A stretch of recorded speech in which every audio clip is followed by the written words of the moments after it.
أجمعين أما بعد فإن خير الحديث كتاب الله وخير الحديث هدي محمد صلى الله عليه وسلم وشر الأمور محدثاتها وكل محدثة بدعة وكل بدعة ضلالة. പ്രിയപ്പെട്ട പഠിതാക്കളെ, അൽഹംദുലില്ലാഹ് ഏറ്റവും മനോഹരമായ ഒരു ദിവസം കൂടി അള്ളാഹുവിന്റെ മഹത്തായ അനുഗ്രഹത്താൽ അള്ളാഹു നമുക്ക് കനിഞ്ഞു നൽകിയിരിക്കുകയാണ്.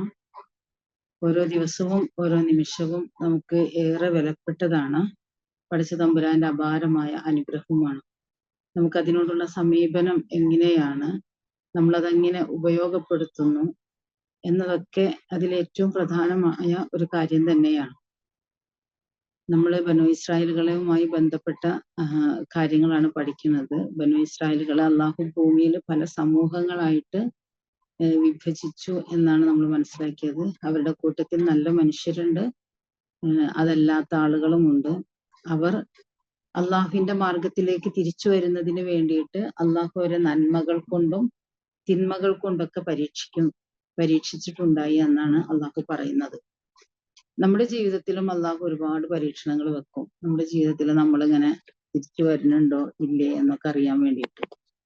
നമുക്ക് എങ്ങനെയാണ് നമ്മുടെ സമീപനം, ജീവിതത്തോടുള്ള കാഴ്ചപ്പാട്, അള്ളാഹുവിനോടുള്ള മമത, കൂറ്, അള്ളാഹുവിന്റെ വേദപുസ്തകത്തോട്, അള്ളാഹുവിന്റെ പ്രവാചകനോട് ഒക്കെ എങ്ങനെയാണ് എന്നതൊക്കെ തുടർന്ന് വരുന്ന ആയത്തുകളിലൂടെ അള്ളാഹു നമ്മളെ ബോധ്യപ്പെടുത്തുന്നുണ്ട്. മുൻകഴിഞ്ഞ സമൂഹത്തിന്റെ ചരിത്രങ്ങളെ നമ്മുടെ മുമ്പിൽ വളരെ കാര്യമായിട്ട് അള്ളാഹു പറഞ്ഞു തരുന്നതിന്റെ ഏറ്റവും സുപ്രധാനമായ ഒരു കാരണം എന്ന് പറയുന്നത് ആ സമൂഹത്തിന്റെ നിലപാടുകൾ, അവരുടെ രീതിശാസ്ത്രങ്ങൾ, അവർക്ക്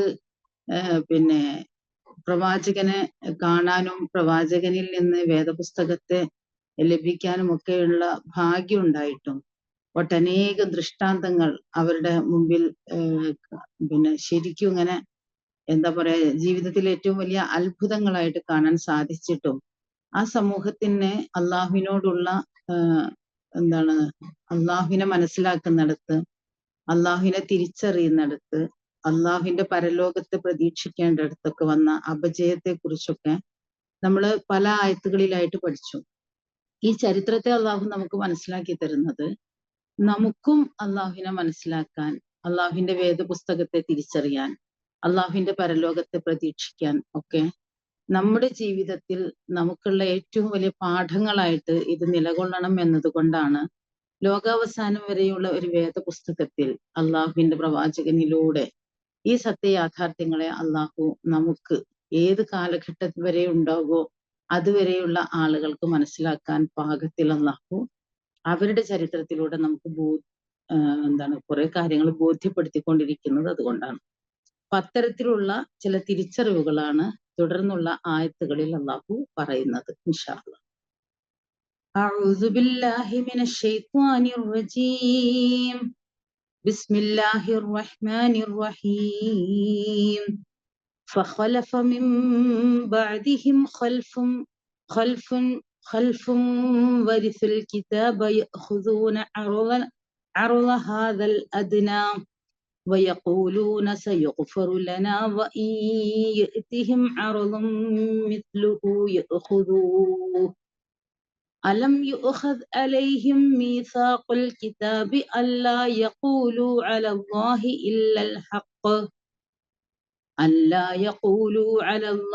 إلا الحق ودرسوا ما فيه والدار الآخرة خير للذين يتقون أفلا تعقلون والذين يمسكون بالكتاب وأقاموا الصلاة إنا لا نضيع أجر المصلحين وإذ نطقنا الجبل فوقهم كأنه ظلة وظنوا أنه واقع بهم خذوا ما آتيناكم بقوة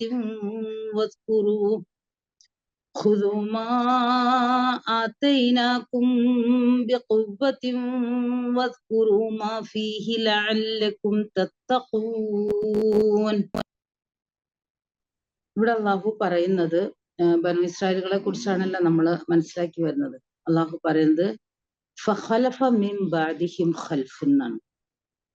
ഖലഫ എന്ന് പറഞ്ഞിട്ടുണ്ടെങ്കിൽ പിൻഗാമികളായിട്ട് വരുന്നതിനെ കുറിച്ചാണ് പറയുന്നത് കേട്ടോ. ഫഖലഫ മിൻ ബഅദിഹിം ഖൽഫുൻ, അനന്തരം അവർക്ക് ശേഷം അവരുടെ പിൻഗാമികളായിട്ട് ഒരു തലമുറ വന്നു. വരിസുൽ കിതാബ, വേദപുസ്തകത്തെ അവർ അനന്തരമെടുത്തു. യഖുദൂന, അവർ സ്വീകരിച്ചു. അറള ഹാദൽ അദ്ന, എന്നുവെച്ചാ ഹാദൽ അദ്ന എന്ന് പറഞ്ഞിട്ടുണ്ടെങ്കിൽ അദ്ന എന്നുള്ള അർത്ഥത്തിന് ഏറ്റവും താഴ്ന്നത് നിസ്സാരമായത് എന്നൊക്കെ അർത്ഥമുണ്ട്. അറുള് എന്ന് പറഞ്ഞ വിഭവങ്ങൾ. അറള ഹാദൽ അദ്ന, ഈ ദുനിയാവിലെ ഏറ്റവും നിസ്സാരമായ വിഭവങ്ങളെ അവർ അനന്തരമെടുത്തു. മനസ്സിലാക്കേണ്ടത്, അവർക്ക് ശേഷം വേറൊരു തലമുറ വന്നു, വേദപുസ്തകത്തെ അവർ അനന്തരമെടുത്തു. എന്നാൽ അവർ സ്വീകരിച്ചത് ഈ പിന്നെ മ്ലേച്ഛമായ പിന്നെ ദുനിയാവ് എന്ന് പറയുന്നുണ്ട്. എന്നാൽ പിന്നെന്താണ് നിസ്സാരമായ ലോകം എന്ന് പറയുന്നുണ്ട്, ഒക്കെ ഉണ്ട്. ഈ നിസ്സാരമായ ലോകത്തിലെ വിഭവങ്ങളെയാണ് അവര് സ്വീകരിച്ചത്. വേദപുസ്തകത്തെ അനന്തരമെടുത്തവര് ഈ ലോകത്തിലെ നിസ്സാരമായ വിഭവങ്ങളെയാണ് സ്വീകരിച്ചത്. അപ്പൊ യഖൂലൂന, അവര് പറയുകയും ചെയ്തു, സയുഗ്ഫറു ലനാ, ഞങ്ങൾക്ക് പുറത്തു തന്നേക്കും എന്ന്. വഇയതിഹിം അർദുൻ മിസ്ലുഹു യഖുദൂഹു, വഇയതിഹിം, അവര് എടുക്കുകയാണെങ്കിൽ പിന്നെ അറദുൻ, വിഭവം, മിസ്ലുഹു, അതുപോലെയുള്ളത്, യഖുദൂഹു, മാത്രല്ല അവര് പിന്നെന്താണ് മറ്റൊരു വിഭവം, ഇതേപോലെ തന്നെയുള്ള മറ്റൊരു വിഭവം അവർക്ക് കിട്ടുകയാണെങ്കിലും അവരത് തന്നെയാണ് എടുക്കുക എന്നാണ് പറയണത് കേട്ടോ. അലം യുഖദ് അലൈഹിം, അലം യുഖദ്, എടുത്തിട്ടില്ലേ, സ്വീകരിച്ചിട്ടില്ലേ, അലൈഹിം, അവരിൽ നിന്നും, മീസാഖുൽ കിതാബ്, വേദത്തിന്റെ പിന്നെന്താണ് വേദപുസ്തകത്തിൽ നിന്നുള്ള ഒരു ഉറപ്പ് അവരോട് വാങ്ങിയിട്ടില്ലേ എന്നാണ്, അല്ലെങ്കിൽ അവരിൽ നിന്നും സ്വീകരിച്ചിട്ടില്ലേ എന്നാണ്.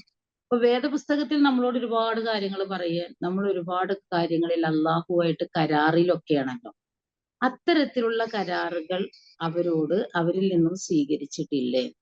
ആ സ്വീകരിച്ചത് എന്താ? അല്ലാ യഖൂലു അലല്ലാ, അള്ളാഹുവിന്റെ പേരിൽ പറയുകയില്ലെന്ന്, ഇല്ലൽ ഹഖ, സത്യമല്ലാതെ പറയുകയില്ലെന്നും വേദപുസ്തകത്തിന്റെ ആ ഒരു കരാറിൽ അവരിൽ നിന്ന് സ്വീകരിച്ചിട്ടില്ലേ എന്നതാണ്. വദറസു മാ ഫീഹി, വേദപുസ്തകത്തിലുള്ളത് അവര് പഠിക്കുകയും ചെയ്തു. വദ്ദാറുൽ ആഖിറ, പരലോകമാകുന്നു, ഖൈറുൻ, ഉത്തമമായത്, ലില്ലദീന യത്തഖൂന, അള്ളാഹുവിനെ സൂക്ഷിച്ച് ജീവിക്കുന്നവർക്ക്, അഫലാ തഅഖിലൂൻ, അവര് ബുദ്ധി കൊടുത്ത് ചിന്തിക്കുന്നില്ലേ. ഇതിനെ നേർക്ക് നേരെ നമ്മളങ്ങോട്ട് അർത്ഥം പറയുകയാണെങ്കിൽ, അനന്തരം അവർക്ക് ശേഷം അവരുടെ പിൻഗാമികളായിട്ട് ഒരു തലമുറ വന്നു, അവർ വേദത്തിന്റെ അനന്തരാവകാശം എടുത്തു. അപ്പൊ നമ്മളിങ്ങനെ ആലോചിച്ച് നോക്കുക, മുസ്ലിങ്ങൾ എന്ന നിലക്ക് നമ്മള് വേദത്തിന്റെ അനന്തരം എടുത്തവരാണ്. വിശുദ്ധ ഖുർആൻ നമ്മുടെ വേദമാണ് എന്ന ബോധ്യം നമുക്കുണ്ട്. പിന്നെ നമ്മൾ അത് ഓതുകയും അല്ലെങ്കിൽ നമ്മൾ അത് പാരായണം ചെയ്യുകയും ഒക്കെ ചെയ്യുന്നുണ്ട്. മുസ്ലിങ്ങൾ എന്ന നിലയ്ക്ക് ഇത് നമ്മുടെ വേദമല്ല എന്ന് നമ്മൾ പറയണമൊന്നുമില്ല. ഇതേപോലെ ബനു ഇസ്രായേലുകള് പിന്നെ വേദത്തിൽ എടുത്തത് തൗറാത്ത്, അവർക്ക് ശേഷമുള്ള ഒരു തലമുറയാണ് എന്ന് പറയപ്പെടുന്നു എങ്കിൽ അത് ക്രിസ്ത്യാനികളാണ് എങ്കിൽ അവരുടെ വേദം എന്ന് പറയുന്നത് പിന്നെ ഇഞ്ചീലാണ്. സ്വാഭാവികമായിട്ടും ഇഞ്ചീലും അതേപോലെ തൗറാത്തും വിശുദ്ധ ഖുർആനും ഒക്കെ അനന്തരമെടുത്ത ആളുകള് അതിൽ നിന്ന് കാര്യങ്ങൾ ഗ്രഹിക്കുകയും പഠിക്കുകയും മനസ്സിലാക്കുകയും ചെയ്യുമ്പോൾ അതിനനുസരിച്ച് ജീവിതത്തെ ക്രമപ്പെടുത്തേണ്ടതുണ്ട്. അത്തരത്തിലുള്ള ഒരു ക്രമപ്പെടുത്തല് അവരുടെ ജീവിതത്തിൽ ഉണ്ടായിരുന്നില്ല എന്നതാണ്. അവരുടെ ജീവിതത്തിൽ അത്തരത്തിലുള്ള ക്രമപ്പെടുത്തലുകൾ ഉണ്ടായില്ല എന്ന് നമ്മൾ പറയുമ്പോൾ തിരിച്ച് നമ്മൾ ആലോചിക്കേണ്ടത്, ഈ ആയത്ത് അള്ളാഹു നമുക്ക് മനസ്സിലാക്കി തരുമ്പോൾ നമ്മൾ ആലോചിക്കേണ്ടത് നമ്മുടെ ജീവിതത്തിൽ അത്തരത്തിൽ ഉണ്ടോ എന്നതാണ്. വേദപുസ്തകത്തെ അനന്തരമായി നൽകുകയും അത് സ്വീകരിക്കുകയും ചെയ്ത നമ്മളെന്ന വിശ്വാസികൾക്ക് ഈ വേദപുസ്തകത്തോട് എത്രമാത്രം കൂറുണ്ട്, എത്രമാത്രം മമതയുണ്ട്. നേരത്തെ ഇതിൽ പറഞ്ഞതുപോലെ തന്നെ ഈ നിസ്സാരമായ ലോകത്തിലെ വിഭവങ്ങളാണ് അവർ കൈപ്പറ്റുന്നത്. നമ്മളും ഈ നിസ്സാരമായ ലോകത്തിലെ വിഭവങ്ങളാണ് കൈപ്പറ്റുന്നത്, വേദപുസ്തകം ഉണ്ടായിരിക്കെ തന്നെ. എന്ന് വെച്ചാല് പിന്നെ അഴിമതി നടത്തിയും അക്രമം നടത്തിയും ഭൗതിക ജീവിതത്തിലെ എന്തൊക്കെ ലാഭങ്ങൾ നേടിയെടുക്കാൻ പറ്റുമെന്നതാണ്. ഖുർആൻ പറയുന്ന ആയത്തുകളോട് നമ്മുടെ മനോഭാവം എത്രത്തോളം ഉണ്ട്. അമിതമായ ആഹാരം കഴിക്കരുത്, ധൂർത്തടിക്കരുത്, പൊങ്ങച്ചം കാണിക്കരുത്, തന്നിഷ്ടങ്ങൾ പ്രവർത്തിക്കരുത്, അഴിമതി പാടില്ല, അക്രമം പാടില്ല, പിന്നെ അനാഥകളോടുള്ള സമീപനം, പാവപ്പെട്ടവരോടുള്ള നിലപാടുകൾ, പിന്നെ നമുക്ക് കിട്ടിയത് ഒരുപാട് കിട്ടിയെങ്കിൽ അതുമായി ബന്ധപ്പെട്ട് നമ്മുടെ ജീവിതത്തിൽ ഉണ്ടാകേണ്ട പടച്ച തമ്പുരാന്റെ ഒരു അനുഗ്രഹം എന്ന നിലക്കും ഒരു പരീക്ഷണം എന്ന നിലക്കും നമ്മളിൽ ഉണ്ടാകേണ്ട വിനയം, മറ്റു കാര്യങ്ങൾ, ഇതൊക്കെ നമ്മൾ എടുത്തു നോക്കിയിട്ടുണ്ടെങ്കിൽ നമ്മുടെ ജീവിതത്തിൽ എത്രത്തോളം കാര്യങ്ങൾ ഭംഗിയായിട്ട് നടക്കുന്നുണ്ട് എന്നതാണ്. ഇവിടെ ഏറ്റവും പ്രധാനപ്പെട്ടത് മതപരമായ അള്ളാഹുവിന്റെ വിധികളിൽ മായം ചേർക്കപ്പെടുന്നുണ്ട്. അതേപോലെ അഴിമതിയും മറ്റു കാര്യങ്ങളൊക്കെ കൃത്യമായിട്ട് നടക്കുന്നുണ്ട്. അതാണ് അള്ളാഹു പറയുന്നത്. ഈ നിസ്സാരമായ ലോകത്തിലെ വിഭവങ്ങളാണ് അവർ കൈപ്പറ്റുന്നത് എന്നതാണ്. യഅഖുദൂന അറള ഹാദൽ അദ്ന എന്നാണ്. ഫഖലഫ മിൻ ബാദിഹിം ഖൽഫുൻ, അവർക്ക് ശേഷം ഒരു തലമുറ, പിൻഗാമികളായ ഒരു തലമുറ രംഗത്ത് വന്നു. വരിസുൽ കിതാബ്, വേദപുസ്തകത്തെ അവർ അനന്തരമെടുത്തു. യഅഖുദൂന അറള ഹാദൽ അദ്ന, ഈ നിസ്സാരമായ ലോകത്തിലെ വിഭവങ്ങളാണ് അവർ കൈപ്പറ്റുന്നത്. എത്രയോ മുസ്ലിങ്ങൾ കൈക്കൂലി വാങ്ങുന്നവരുണ്ട്. ആ കൈക്കൂലി വാങ്ങുമ്പോ എന്താണ്? കൈക്കൂലി വാങ്ങുമ്പോ ഒരു ലാഭമുണ്ട്, അല്ലെ? നമ്മള് സർക്കാരിൽ നിന്ന് കാശ് വാങ്ങിക്കുന്നു, സർക്കാർ പറഞ്ഞ കാര്യങ്ങള് മറ്റുള്ളവർക്ക് ചെയ്തു കൊടുക്കേണ്ട ഒരു ഉത്തരവാദിത്വം ചെയ്തു കൊടുക്കാതെ അവരിൽ നിന്നും ഭീമമായ കൈക്കൂലിയോ ചെറുതോ എന്തുമാകട്ടെ, അത് മഹാപാതകമാണ്. നമ്മളിൽ എത്രയോ ആളുകൾ, നമ്മുടെ നാട്ടിൽ എത്രയോ ആളുകൾ മുസ്ലിങ്ങൾ ലോട്ടറി വിൽപ്പനക്കാരും ലോട്ടറി വാങ്ങിക്കുന്നവരുമാണ്. ലോട്ടറി ചൂതാട്ടം എന്ന് പറയുന്നത് ഇസ്ലാം ഹറാമാക്കിയിട്ടുള്ള കാര്യമാണ്. ഹറാമാക്കിയിട്ടുള്ള ഒരു കാര്യം, അതിന്റെ എല്ലാ ഇടപാടുകളും നടത്തുന്നതിൽ ലജ്ജയില്ലാത്ത മുസ്ലിങ്ങളുണ്ട്. അവരും ഖുർആൻ അനന്തരം എടുത്തവരാണ്. ആ ലോട്ടറി ടിക്കറ്റ് വാങ്ങി പോക്കറ്റിലിട്ട് നോമ്പും പിടിച്ച് പള്ളിയിൽ നിസ്കരിക്കാൻ വരുന്ന ആളുകൾ വരെ ഉണ്ട് എന്ന് പറയുമ്പോൾ എന്താ നമ്മുടെ മതത്തിന്റെ ഒരു ഇസ്സത്ത് ഉണ്ടല്ലോ, അതുപോലും ആളുകള് കാറ്റിൽ പറത്തി കളയുന്നു എന്നതാണ് നമ്മൾ മനസ്സിലാക്കേണ്ടത്. കള്ളും മറ്റു കാര്യങ്ങളും ഒക്കെ സുലഭമായിട്ടുള്ള ഒരു നാട്ടിൽ ഈ മതപരമായ വേദപുസ്തകത്തെ അനന്തരമെടുത്ത ആളുകൾ ഭൗതിക ജീവിതത്തിന്റെ നിസ്സാരമായ ഈ ലോകത്തില്, ഇതിനെ വളരെ നിസ്സാരമായിട്ടാണ് ഖുർആൻ കാണുന്നത്. അള്ളാഹു പറയുന്നത് നിസ്സാരമായ ഈ ലോകത്തിലെ വിഭവങ്ങളാണ് അവർ കൈപ്പറ്റുന്നത് എന്നാണ്. യഅഖുദൂന, അവർ സ്വീകരിക്കുന്നത്, അവർ കൈപ്പറ്റുന്നത് അറള ഹാദൽ അദ്ന, നിസ്സാരമായ ഈ ലോകത്തിലെ വിഭവങ്ങളാണ്.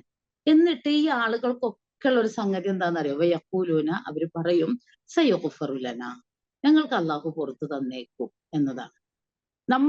നമ്മൾ സ്ത്രീകളിലെ കാര്യം ഒന്ന് ആലോചിച്ച് നോക്കാം. നമുക്ക് ജീവിതത്തിന്റെ വ്യത്യസ്ത ഘട്ടങ്ങളിൽ വ്യത്യസ്ത രീതിയിലാണ്, ചിലപ്പോൾ വസ്ത്രധാരണ ആണെങ്കിലും മറ്റു കാര്യങ്ങളാണെങ്കിലും ഒരുപാട് കാര്യങ്ങൾ. ഞാൻ ഇങ്ങനെ ആലോചിക്കും, അള്ളാഹുവിന്റെ റസൂല് സ്വർഗത്തിലേക്ക് അടുപ്പിക്കുന്നതും നരകത്തിൽ നിന്ന് അകറ്റുന്നതുമായ എല്ലാ കാര്യവും പറഞ്ഞു തന്നിട്ടുണ്ട്. ഒരു കാര്യം പോലും പറയാതിരുന്നിട്ടില്ല. ചെയ്യേണ്ട കാര്യങ്ങൾക്ക് അദ്ദേഹം കൽപ്പിക്കുകയും പ്രാവർത്തികമാക്കുകയും നിർദ്ദേശിക്കുകയും ചിലപ്പോഴൊക്കെ മിണ്ടാതിരുന്നിട്ടുണ്ടെങ്കിൽ, സഹാബികൾ ചെയ്യുന്ന സമയത്ത് റസൂൽ സല്ലല്ലാഹു അലൈഹി വസല്ലം മിണ്ടാതിരുന്നിട്ടുണ്ടെങ്കിൽ അതൊരു മൗനാനുവാദമാണ്. അപ്പൊ റസൂലിന്റെ വാക്കുകളും റസൂലിന്റെ പ്രവർത്തനങ്ങളും റസൂലിന്റെ മൗനാനുവാദങ്ങളും നമ്മുടെ ജീവിതത്തിൽ നമുക്ക് പ്രാവർത്തികമാക്കി കൊണ്ടുപോകാം. പക്ഷെ റസൂൽ ഒരിക്കലും ചെയ്യാത്ത, റസൂൽ ഒരിക്കലും പറഞ്ഞിട്ടില്ലാത്ത, റസൂൽ ഒരു മൗനാനുവാദം പോലും നൽകിയിട്ടില്ലാത്ത, സഹാബികൾ ഒരിക്കലും ചെയ്തിട്ടില്ലാത്ത എത്ര കാര്യങ്ങളാണ് മതത്തിന്റെ പേരിൽ നമ്മൾ ചെയ്യുന്നത്. മതമല്ല എന്ന് നമുക്ക് ബോധ്യമുണ്ടായിട്ടും മറ്റു മതസ്ഥരുടെ ആചാരങ്ങളെ അങ്ങനെ തന്നെ കടം കൊണ്ട് നമ്മൾ ചെയ്യണില്ലേ? ആലോചിച്ച് നോക്കുക. എന്ത് കാര്യമാണ് അതുകൊണ്ട് നമുക്ക് കിട്ടുന്നത്? ഞാൻ ഉദാഹരണം പറയുന്നത്, ഇസ്ലാമിൽ ജനനത്തിനോ മരണത്തിനോ ഒരു പ്രാധാന്യമില്ല. ഒരു പ്രാധാന്യം ഇസ്ലാമിലില്ല. എത്ര പ്രവാചകന്മാരുടെ ജനനത്തെയും മരണത്തെയും കുറിച്ച് നമുക്കറിയാമെന്ന് ആലോചിച്ച് നോക്കുക. അവരുടെ ജനിച്ചതിന് ശേഷമുള്ള ആഘോഷങ്ങളോ മരണത്തിന് ശേഷമുള്ള പിന്നെന്താ പറയാ പിന്നെ ചടങ്ങുകളോ ഒക്കെ എടുത്തു നോക്കിയാൽ എന്തെങ്കിലും സൂചനകൾ നമുക്ക് ഖുർആനിൽ നിന്നോ ഹദീസിൽ നിന്നോ കിട്ടുമോ? നമ്മൾ എത്ര ചരിത്രം അവരുടെ പഠിക്കുന്നുണ്ട്, ആലോചിച്ച് നോക്കുക. ഇല്ല, ഇല്ല. ഒരൊറ്റ പ്രവാചകന്മാരും ജനിച്ച നാട്ടിലല്ല മരിച്ചത്. അവര് ജീവിച്ചിരുന്ന കാലഘട്ടത്തിലെ ഒട്ടേറെ കാര്യങ്ങൾ ഖുർആൻ ആധികാരികമായി വസ്തുനിഷ്ഠമായി നമുക്ക് പറഞ്ഞു തരുന്നുണ്ട്. അതിൽ നിന്ന് ഒരുപാട് പാഠങ്ങൾ പഠിക്കാൻ മാത്രം നമുക്ക് കാര്യങ്ങളുണ്ട്. അതിൽ നിന്നൊന്നും ഒരു പാഠവും പഠിക്കണില്ല. ഖുർആന്റെ അനന്തരമെടുത്ത ആളുകൾ നമ്മളത് മനസ്സിലാക്കുകയോ ഉൾക്കൊള്ളുകയോ വേണ്ടത്ര കാര്യഗൗരവത്തോടു കൂടി കാര്യങ്ങളെ മനസ്സിലാക്കുകയോ ചെയ്യണില്ല. പക്ഷേ മറ്റു മതസ്ഥരുടെ ആചാരങ്ങളെ റസൂൽ സല്ലല്ലാഹു അലൈഹി വസല്ലം പറഞ്ഞതുപോലെ ചാണിന് ചാണായും മുഴത്തിന് മുഴമായിട്ടും നിങ്ങൾ അനുകരിക്കും. എത്രത്തോളം എന്ന് വെച്ചാൽ അവരൊരു ഉടുമ്പിന്റെ മാളത്തിൽ കയറിയാൽ നിങ്ങൾ അങ്ങോട്ടേക്ക് കയറുന്നതാണ്. അപ്പൊ ഒരു ഉടുമ്പിന്റെ മാളത്തിലേക്ക് കയറിയാൽ അതേപോലെ ആ വഴിക്ക് തന്നെ അങ്ങോട്ട് പോകുക എന്ന് പറഞ്ഞാൽ എന്തിനാണ് എന്നൊരു ബോധമില്ല. അതാണ് ജനനത്തിനോ മരണത്തിനോ ഇസ്ലാമിലെ പ്രാധാന്യം അല്ലെങ്കിൽ നമ്മുടെ സമൂഹത്തിൽ നമ്മൾ ആലോചിക്കേണ്ടത് ഏറ്റവും കൂടുതൽ നമ്മുടെ ആളുകൾ ഇന്ന് ചെയ്യുന്നത് ഇത്തരത്തിലുള്ള കാര്യങ്ങളാണ്. ബർത്ത്ഡേ ആഘോഷം അല്ലെങ്കിൽ മരണാനന്തര ചടങ്ങുകൾ എന്തുമാത്രം കാര്യമായിട്ടാണ് കേമമായിട്ടാണ് ചെയ്യണത്. എന്ത് തെളിവാണ് അതിനുള്ളത്? നിങ്ങൾക്ക് തോന്നും അതൊക്കെ ഇപ്പൊ ഇത്ര വലിയ കാര്യമാണെന്നൊക്കെ തോന്നുന്നുണ്ടാവും. അതൊന്നും അത്ര വലിയ സംഗതി അല്ലല്ലോ. നമുക്ക് അള്ളാഹു നൽകിയ ഒരു കുഞ്ഞ് അതിന്റെ ഒരു ജന്മദിനം ആഘോഷിക്കുന്നതിൽ എന്താ ഇപ്പൊ ഇത്ര തെറ്റ് എന്നൊക്കെ നിങ്ങൾക്ക് തോന്നുന്നുണ്ടാകും. നിങ്ങളുടെ തോന്നലുകളെ കുറ്റപ്പെടുത്താൻ പറ്റൂല. കാരണം ചുറ്റുപാടുകളിൽ അങ്ങനെയാണ് ആളുകൾ ചെയ്തുകൊണ്ടിരിക്കുന്നത്. അവർക്ക് അജണ്ടകൾ നിശ്ചയിക്കപ്പെട്ടിട്ടില്ല. പക്ഷെ നമുക്ക് അജണ്ടകൾ നിശ്ചയിക്കപ്പെട്ട മതമാണിത്. ആ മതത്തിന്റെ നിയമപരിധികൾക്കുള്ളിൽ നിന്ന് ജീവിക്കാനാണ് നമ്മൾ പഠിക്കേണ്ടത്. എന്താ ഇസ്ലാമില് ജനനത്തിനുള്ള പ്രാധാന്യം എന്ന് വെച്ചാൽ ഒരു പ്രാധാന്യമില്ല. ജനിച്ചു കിട്ടിയ കുട്ടി അള്ളാഹുവിന്റെ മഹത്തായ ഒരു സമ്മാനമാണ് എങ്കിൽ അതിന് നമ്മളോട് ചെയ്യേണ്ട കാര്യങ്ങൾ പറഞ്ഞിട്ടുണ്ട്. നല്ല പേരിടണം എന്ന് പറഞ്ഞിട്ടുണ്ട്, അല്ലെ? നല്ല പേരിടണം എന്ന് പറഞ്ഞിട്ടുണ്ട്. മുടി കളയണം എന്ന് പറഞ്ഞിട്ടുണ്ട്. ആൺകുട്ടിയാണെങ്കിൽ ചേലാകർമ്മം ചെയ്യണം എന്ന് പറഞ്ഞിട്ടുണ്ട്. കിട്ടിയ സന്തോഷത്തിന് അക്കീക്ക അറുക്കണം എന്ന് പറഞ്ഞിട്ടുണ്ട്. അത് പാവങ്ങളിൽ പാവങ്ങൾക്ക് കൊടുക്കണം എന്ന് പറഞ്ഞിട്ടുണ്ട്. അടുത്ത ബന്ധുക്കൾക്കോ അടുത്ത സുഹൃത്തുക്കൾക്കോ അടുത്ത ബന്ധുക്കൾക്കോ അയൽവാസികൾക്കോ കൊടുക്കണം എന്ന് പറഞ്ഞിട്ടുണ്ട്. നമുക്കും ഒരു വിഹിതം കഴിക്കാവുന്നതാണ്. അതാണ് അതിന്റെ സന്തോഷം. ആ സന്തോഷം ആണ് ഇത്തരത്തിലുള്ള 4 സുന്നത്തുകളാണ് റസൂൽ സല്ലല്ലാഹു അലൈഹി വസല്ലം അതുമായി ബന്ധപ്പെട്ട് പറഞ്ഞു തന്നിട്ടുള്ളത് എങ്കിൽ അതാണ് നമ്മൾ ചെയ്യേണ്ടത്. അതിലപ്പുറം എന്താ? നല്ല പേരിടണം എന്ന് പറഞ്ഞു, പിന്നെ മുടി കളയണം എന്ന് പറഞ്ഞു, പിന്നെ ആൺകുട്ടികളാണെങ്കിൽ ചേലാകർമ്മം ചെയ്യണം എന്ന് പറഞ്ഞു. ആൺകുട്ടിയാണെങ്കിലും പെൺകുട്ടിയാണെങ്കിലും കിട്ടിയ സമ്മാനത്തിന് നമുക്ക് സാധിക്കുമെങ്കിൽ അക്കീക്ക അറുക്കണം എന്ന് പറഞ്ഞു. ഇതാണ് നമ്മൾ ചെയ്യേണ്ടത്. അങ്ങനെ അപ്പൊ നിങ്ങൾ ആലോചിച്ച് നോക്കൂ, എന്ത് ചെയ്യണം എന്റെ കുഞ്ഞ് ജനിച്ചാൽ ഞാൻ എന്താ ചെയ്യേണ്ടത് എന്നത് കൃത്യമായിട്ട് പറഞ്ഞിട്ടുണ്ട്. ആ കുഞ്ഞ് വളർന്നു വരുന്ന കാലഘട്ടത്തിൽ ഞാൻ എന്താ ചെയ്യണമെന്ന് റസൂൽ സല്ലല്ലാഹു അലൈഹി വസല്ലമയുടെ പേരക്കിടാങ്ങളോട് പറഞ്ഞു കൊടുത്തതും പഠിപ്പിച്ചു കൊടുത്തതുമായ സകല കാര്യങ്ങളും നമുക്ക് രേഖയായിട്ട് നമുക്ക് പഠിക്കാനും മനസ്സിലാക്കാനും പഠിപ്പിച്ചു കൊടുക്കാനും പറ്റുന്നതുണ്ട്. ഒരു മനുഷ്യൻ നമ്മുടെ വേണ്ടപ്പെട്ട ആര് മരിച്ചാലും എന്താ ചെയ്യേണ്ടതെന്ന് വളരെ കൃത്യമായിട്ട് പറഞ്ഞിട്ടുണ്ട്. അതിലെവിടെയാണ് ആഘോഷമായിട്ട് ദിവസങ്ങളോളം പല വിധത്തിലുള്ള സംഗതികളൊക്കെ നടക്കേണ്ടത്? ഒന്നുമില്ലല്ലോ. റസൂൽ സല്ലല്ലാഹു അലൈഹി വസല്ലം പോലും മരിച്ചിട്ട് ഒരുപാട് ദുഃഖിക്കുകയും സങ്കടപ്പെടുകയും ചെയ്തു. അവരുടെ ജീവിതത്തിന്റെ ഏറ്റവും വലിയ വേദനയായിരുന്നു എന്നതല്ലാതെ അതിന്റെ പേരിലുള്ള വേറെ എന്തെങ്കിലും ഒരു ചടങ്ങുകൾ നമുക്ക് കാണാൻ പറ്റും? അപ്പോ മറ്റു മതസ്ഥരുടേതും നമ്മുടെ ആളുകൾ ഉണ്ടാക്കി ചേർത്തതുമായിട്ടുള്ള പലതും ഈ നിസ്സാരമായ ലോകത്തിലെ വിഭവങ്ങളായിട്ട് നമ്മൾ സ്വീകരിക്കുകയും വിശുദ്ധ ഖുർആനിന്റെ ആയത്തുകളെ നമ്മൾ തള്ളിക്കളയുകയും ചെയ്യുന്നു. ഖുർആനിനെ അനന്തരമെടുത്തവർ അതേപോലെ തന്നെ അവരും അങ്ങനെ ചെയ്തു എന്നതാണ്. അപ്പൊ അവര് ചെയ്തതിനെ നമുക്ക് പഠിപ്പിച്ചു തരുന്നത് എന്തിനാ? നമ്മൾ ചെയ്യാതിരിക്കാനാണ്. പക്ഷെ നമ്മൾ എന്താണ്? നമ്മൾ ഇതൊന്നും കാണുന്നില്ല, നമ്മൾ ഇതൊന്നും പഠിക്കണില്ല, നമ്മള് നമ്മുടെ തന്നിഷ്ടത്തിനനുസരിച്ച് ജീവിക്കുക. അതുകൊണ്ടാണ് ഞങ്ങൾക്ക് അതൊക്കെ പുറത്തു കിട്ടുന്നതാണ് എന്ന് അവർ പറയുകയും ചെയ്യും. സയുഗ്ഫർ. അങ്ങനെയാണല്ലോ ആളുകൾ എപ്പോഴും അതൊന്നും കുഴപ്പമൊന്നുമില്ല, അതൊക്കെ പഠിച്ചോൻ പൊറുക്കും അങ്ങനെ പറയാം. എന്തക്രമം ചെയ്തു വെച്ചാലും അങ്ങനെ അതിനെക്കുറിച്ചൊന്ന് പറഞ്ഞു കൊടുത്തിട്ടുണ്ടെങ്കിൽ അതൊന്നും അത്ര വലിയ കാര്യമൊന്നുമല്ല, അതൊക്കെ റബ്ബ് കൊടുക്കും, അള്ളാഹു ഭയങ്കര പൊറുക്കുന്ന ആളല്ലേ. നമുക്കുള്ള മറുപടികളാണ് ഇതൊക്കെ. സയുഗ്ഫറുലനാ, ഞങ്ങൾക്ക് അതൊക്കെ പുറത്തു കിട്ടുന്നതാണ് എന്ന് അവർ പറയുകയും ചെയ്യും. പിന്നെ അത്തരത്തിലുള്ള മറ്റൊരു വിഭവം അവർക്ക് വന്നു കിട്ടുകയാണെങ്കിലും അതവർ സ്വീകരിക്കുന്നതാണ്. അപ്പൊ കൈക്കൂലിയായിട്ടോ അല്ലെങ്കിൽ അഴിമതിയായിട്ടോ അല്ലെങ്കിൽ മറ്റെന്തെങ്കിലും ആയിട്ടോ കിട്ടുകയാണെന്നുണ്ടെങ്കിൽ അതും അവർ സ്വീകരിക്കും. മതവിധികളിൽ മായം ചേർക്കുന്നു എന്നതാണ്, അതാണ് നമ്മൾ മനസ്സിലാക്കേണ്ടത്. ഖുർആനിനെ അനന്തരമെടുത്തവർ, വേദത്തെ അനന്തരമെടുത്ത പൂർവികരെ കുറിച്ചാണ് പറയുന്നത്. അപ്പൊ ഖുർആനെ അനന്തരമെടുത്തവർ മറ്റൊരൊക്കെ, വേദത്തെ അനന്തരമെടുത്തവർ മതവിധികളിൽ മായം ചേർക്കുന്നു, അഴിമതിയും മറ്റു കാര്യങ്ങളും ചെയ്യുന്നു. എന്നിട്ട് അത്തരത്തിലുള്ള മറ്റൊരു വിഭവം കിട്ടിയാലും അവരത് സ്വീകരിക്കും എന്നാണ് അള്ളാഹു പറയുന്നത്. പിന്നെ എന്ന് വെച്ചാല് പിന്നെ ഞങ്ങൾക്ക് പുറത്തു തരും എന്ന് പറയുമ്പോൾ ഉണ്ടാകുന്ന ഒരു സംഗതി എന്താണെന്ന് ആലോചിച്ച് നോക്ക്. മനസ്സിൽ തട്ടാത്ത പ്രാർത്ഥനകളാണ്, മനസ്സിനെ സ്വാധീനിക്കുന്ന ഇസ്തിഗ്ഫാറിന്റെ പ്രാർത്ഥനകൾ കൊണ്ടാണ് ഒരു തെറ്റ് മനസ്സിലാക്കിയാൽ അത് ആവർത്തിച്ച് ചെയ്യാതിരിക്കുക.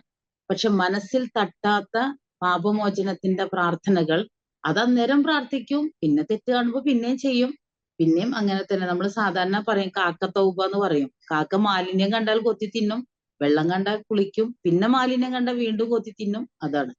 അങ്ങനെ ഇല്ലല്ലോ ഇസ്ലാമില്. ഒരു സംഗതിയെ കുറിച്ച് നമ്മൾ മനസ്സിലാക്കി കഴിഞ്ഞാൽ ആരുടെയൊക്കെ സമ്മർദ്ദം ഉണ്ടെങ്കിലും എന്തൊക്കെ പ്രലോഭനം ഉണ്ടെങ്കിലും നമ്മൾ അതിന് കൂട്ടു നിൽക്കരുത് എന്നതാണ് നമ്മൾ മനസ്സിലാക്കേണ്ടത്. അപ്പൊ അത്തരത്തിൽ കൂട്ടു നിൽക്കാതിരിക്കുകയാണെന്നുണ്ടെങ്കിൽ പിന്നെ ആ വഴിക്ക് പോകൂലല്ലോ. പക്ഷെ അങ്ങനെയല്ല അള്ളാഹ് പറയണത്. അത്തരത്തിലുള്ള മറ്റൊരു വിഭവം അവർക്ക് വന്നു കിട്ടുകയാണെങ്കിലും മിസ്ലുഹു, അതുപോലെയുള്ള മറ്റൊരു വിഭവം അവർക്ക് വന്നു കിട്ടുകയാണെങ്കിലും യഖുദൂഹു, അവരത് സ്വീകരിക്കുന്നതാണ്. എന്നിട്ട് അള്ളാഹു ചോദിക്കാണ്, അലം യുഖദ് അലൈഹിം മീസാഖുൽ കിതാബ്, പിന്നെ അല്ലാ യഖൂലു അലല്ലാഹി ഇല്ലൽ ഹഖ്, അള്ളാഹുവെ പറ്റി സത്യമല്ലാതെ ഒന്നും അവർ പറയുകയില്ലെന്ന് വേദഗ്രന്ഥത്തിലൂടെ അവരോട് ഉറപ്പ് മേടിക്കുകയും എന്നിട്ട് വദറസു മാഫീഹി, അതിലുള്ളത് അവർ വായിച്ചു പഠിക്കുകയും ചെയ്തിട്ടില്ലേ എന്നാണ് അള്ളാഹ് ചോദിക്കുന്നത്. അലം യുഖദ് അലൈഹിം, അവരോട് അവരിൽ നിന്നും എടുത്തിട്ടില്ലേ മീസാഖുൽ കിതാബ്, വേദപുസ്തകത്തിൻ്റെതായ ഒരു കരാർ, ഒരു ഉറപ്പ് അവരോട് വാങ്ങിയിട്ടില്ലേ? എന്താണ് ആ ഉറപ്പ്? അല്ലാ യഖൂലു അലല്ലാഹി ഇല്ലൽ ഹഖ്, അല്ലാ യഖൂലു പറയുകയില്ലെന്ന്, അലല്ലാഹി അള്ളാഹുവിന്റെ പേരിൽ ഇല്ലൽ ഹഖ് സത്യമല്ലാതെ പറയുകയില്ലെന്ന് അവരോട് വേദപുസ്തകത്തിന്റെ പേരിൽ ഉറപ്പ് വാങ്ങിയിട്ടില്ലേ? വദറസു മാഫിഹി, അവരതിലുള്ളത് വായിച്ച് പഠിച്ചിട്ടില്ലേ എന്നാണ്. ഇതൊക്കെ പൂർവിക അവർക്ക് ശേഷം വന്ന ഒരു തലമുറയെ കുറിച്ച് പറയുമ്പോൾ ആ തലമുറയിൽ നമ്മളും പെടുന്നുണ്ട്. നമ്മളും വേദപുസ്തകത്തിന്റെ ആളുകളാണ്. വേദപുസ്തകത്തിലുള്ളതിനെ അവർ വായിച്ചു പഠിച്ചിട്ടില്ലേ എന്ന് ചോദിക്കുമ്പോൾ എത്ര ആളുകൾ വേദപുസ്തകത്തിലുള്ളത് വായിച്ചു പഠിച്ചിട്ടുണ്ട്? വിശുദ്ധ ഖുർആനിനെ അനന്തരമെടുത്ത ആളുകൾ ഇത്തരത്തിലുള്ള അപജയങ്ങളിലൂടെ പോകുന്നത് സ്വാഭാവികമായിട്ടും വേദപുസ്തകത്തെ ആ വിധത്തിൽ പഠിക്കാത്തതുകൊണ്ടാണ്. ഓതിപ്പോവല്ലേ ചെയ്യണത്, ഖത്തം തീർക്കല്ലേ ചെയ്യുന്നത്. നമ്മള് തജ്വീദിന്റെ നിയമങ്ങളും ഒക്കെ പഠിച്ച് വളരെ വൃത്തിയായും ഭംഗിയായിട്ട് ഓതിപ്പോകുന്നുണ്ട്.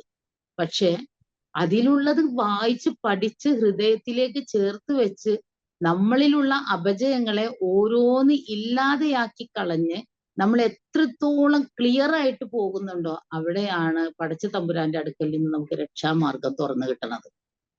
പഠിക്കുന്നതിനനുസരിച്ച് നമ്മിലുള്ള അപജയങ്ങളെ നീക്കിക്കളയാൻ നമ്മൾ ശ്രമിക്കണം എന്നതാണ് നമ്മൾ പഠിക്കുന്നത്. അതിനെന്താ കാരണം? വദ്ദാറുൽ ആഖിറ, പരലോകമാണ് ഖൈറുൻ, ഉത്തമമായിട്ടുള്ളത്, ലില്ലദീന യത്തഖൂന, അള്ളാഹുവിനെ സൂക്ഷിച്ച് ജീവിക്കുന്നവർക്ക്. അഫലാ തഅഖിലൂൻ, നിങ്ങൾ ബുദ്ധി കൊടുത്ത് ചിന്തിക്കണില്ലേ എന്നാണ്. ഏറ്റവും കൂടുതൽ വേദപുസ്തകത്തിൽ നിന്ന് അകന്നും തന്നിഷ്ടങ്ങൾ പ്രവർത്തിക്കുകയും മറ്റുള്ളവരുടെ ആചാരങ്ങളെ വളരെ കൃത്യമായി അനുകരിക്കുകയും എന്നിട്ട് അതൊക്കെ മതത്തിന്റെ ഭാഗമാണെന്ന് തെറ്റിദ്ധരിക്കുകയും ഒക്കെ ചെയ്യുന്ന 3 സന്ദർഭങ്ങള് ഞാൻ മനസ്സിലാക്കിയിടത്തോളം ജനിക്കുന്ന സമയത്തും കുട്ടികൾ ജനിക്കുന്ന സമയത്തും നമ്മുടെ വീട്ടിൽ ആരെങ്കിലും മരിക്കുന്ന സമയത്തും നമ്മുടെ വീട്ടിലെ കല്യാണത്തിനൊക്കെയാണ്. അപ്പൊ എല്ലാ മത നിയമങ്ങളെയും നമ്മൾ കാറ്റിൽ പറത്തും. എന്നിട്ട് നമ്മുടെ തന്നിഷ്ടങ്ങൾക്കനുസരിച്ച്. അതുകൂടാതെ ഇല്ലയെന്ന് ചോദിച്ചാൽ അതുകൂടാതെ ഉണ്ട്. ഒരുപാടുണ്ട്. എന്നാൽ ഏറ്റവും പ്രധാനമായിട്ടും നമുക്ക് കാണാൻ പറ്റുന്നത് ഇതാണ്. എന്തൊക്കെ അത്ഭുതം തോന്നും ചില സമയത്ത് നമുക്ക് ആളുകളുടെ ചില വിധി പ്രസ്താവനകൾ കേൾക്കുമ്പോൾ. എവിടുന്നാ അതൊക്കെ കിട്ടിയെന്ന് വെച്ചാൽ ഒരു തുമ്പും വാലും ഇല്ല. ആരൊക്കെയോ പറയുന്നു, അല്ലെങ്കിൽ എവിടെ നിന്നൊക്കെ കിട്ടുന്നുണ്ട്, ആരൊക്കെയോ ചെയ്തു കൂട്ടുന്നുണ്ട്, അല്ലെങ്കിൽ അവര് ചെയ്തു മറ്റവര് ചെയ്തു. നമ്മൾ എപ്പോഴും എന്ത് കാര്യം നമ്മൾ മനസ്സിലാക്കേണ്ടത് എങ്ങനെ? അള്ളാഹുവിന്റെ റസൂൽ ഇത് പറഞ്ഞിട്ടുണ്ടോ? അള്ളാഹുവിന്റെ റസൂൽ ഇത് ചെയ്യാൻ നിർദ്ദേശിച്ചിട്ടുണ്ടോ? റസൂൽ സല്ലല്ലാഹു അലൈഹി വസല്ലം നമുക്കിത് പ്രാവർത്തികമാക്കി കാണിച്ചു തന്നിട്ടുണ്ടോ എന്ന് നോക്കിയിട്ടുണ്ടെങ്കിൽ എത്ര സിമ്പിൾ ആണ് ഈ മതം എന്നറിയും. ഇതിങ്ങനെ ഭയങ്കര പ്രയാസകരമാക്കിയിട്ട് ഇത് മനുഷ്യർക്ക് ഉൾക്കൊള്ളാൻ പറ്റാത്ത വിധത്തിൽ ഇടങ്ങേറാകുന്ന അവസ്ഥ ആരുണ്ടാക്കിയതാ എന്ന് ചോദിച്ചാൽ ആരുണ്ടാക്കിയതല്ല, നമ്മളായിട്ടുണ്ടാക്കിയതാണ്. അതാണ് മറ്റു മതസ്ഥരുടെ ആചാരങ്ങളെ ചാണിന് ചാണായും മുഴത്തിന് മുഴമായും നിങ്ങൾ പിന്തുടരും എന്ന് പറഞ്ഞാല് അതിന്റെ തന്നെ കൂടെ കൂടും. അവിടെ നമ്മുടെ അജണ്ടകൾ നഷ്ടപ്പെടുകയാണ്. നമ്മളാണെങ്കിലോ വരിസുൽ കിതാബ് വേദപുസ്തകത്തെ അനന്തരം എടുത്തവരാണ്. പക്ഷെ നമ്മൾ ചെയ്യുന്നത് എന്താ? പിന്നെ ഈ ദുനിയാവിലെ വിഭവങ്ങൾക്ക് പിറകെ ഓടുകയാണ്. ഇതാണ് ഈ ആയത്തിൽ അള്ളാഹു പഠിപ്പിക്കുക. അപ്പൊ അവർക്ക് ശേഷമുള്ള ഒരു തലമുറ എന്ന് പറഞ്ഞിട്ടുണ്ടെങ്കിൽ വേദപുസ്തകത്തിന്റെ ആളുകൾ എന്ന നിലക്ക് തൗറാത്തിന്റെയും ഇഞ്ചീലിന്റെയും ഖുർആനിന്റെയും ഒക്കെ ആളുകൾ എന്ന നിലക്ക് നമ്മൾ ഓരോരുത്തരും ഇതില് പെട്ടുകിടക്കുകയാണ് എന്ന് നമ്മൾ മനസ്സിലാക്കുക. ഒന്നും കൂടി ശ്രദ്ധിച്ചോളൂ. ഫഖലഫ മിൻ ബഅദിഹിം ഖൽഫുൻ, അനന്തരം അവർക്ക് ശേഷം അവരുടെ പിൻഗാമികളായി ഒരു തലമുറ രംഗത്ത് വന്നു. വരിസുൽ കിതാബ്, വേദപുസ്തകത്തെ അവർ അനന്തരം എടുത്തു.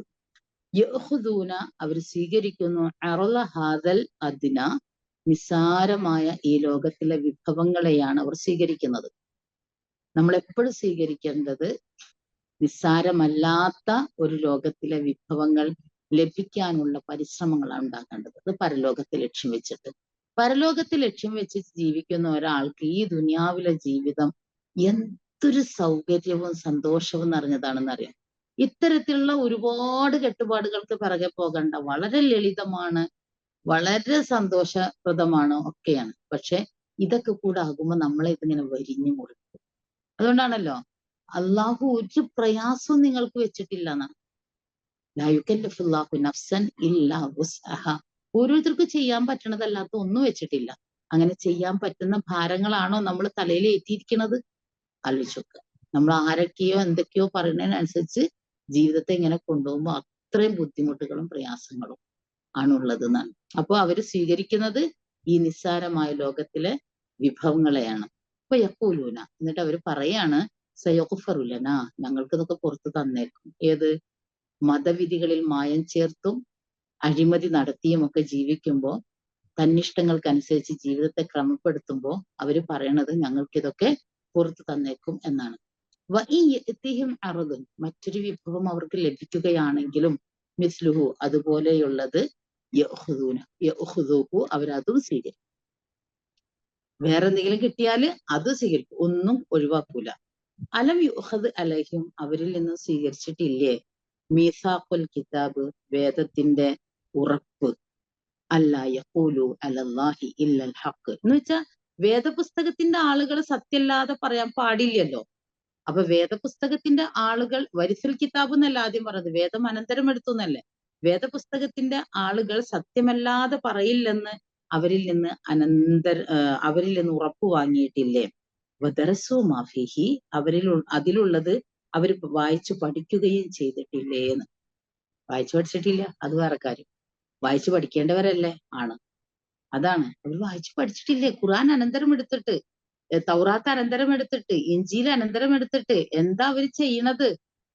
അവര് വായിച്ചു പഠിച്ചിട്ടില്ലേ എന്നാണ് ഖുർആൻ ചോദിക്കുന്നത് കേട്ടോ.